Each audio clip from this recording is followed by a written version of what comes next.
Assalomu alaykum. Farg'ona aka Gumuz kanali kuzatuvchilari, ustoz Bahodir akam obunachilari, hammalaringga assalomu alaykum.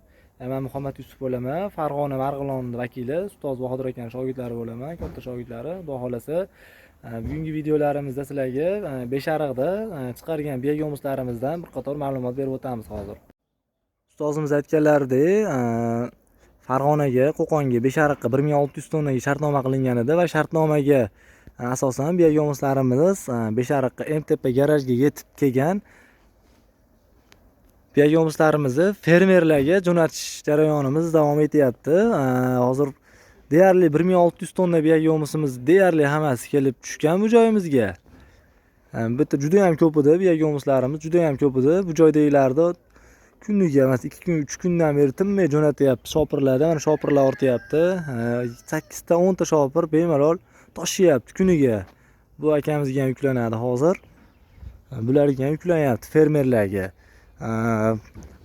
Tepadan qishloq xo'jaligidan iltimos bo'ldiki, bizga shu fermerlarda yo'l kirasini ham o'zlaring qilib jo'natib berishni ilojisi bormi deyishgan edi. Biz shu yo'l kiralarni ham o'zimizni bo'ynimizga olib, yo'l kiralarini hatto o'zimiz qilib fermerlarga jo'natib beryapmiz.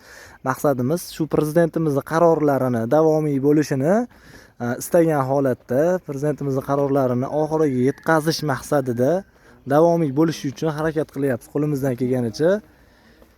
Biya gumuzlarimiz juda ham sifatli, fermerlar xursand, hamma xursand. Xudo xolasa jo'natish jarayonlarimiz ketyapti. Ma'lumotlarni berib boramiz. Bizni kuzatib turinglar. Sog' bo'linglar, salomat bo'linglar, obuna bo'lishni eslaringdan chiqarmanglar. Rahmat.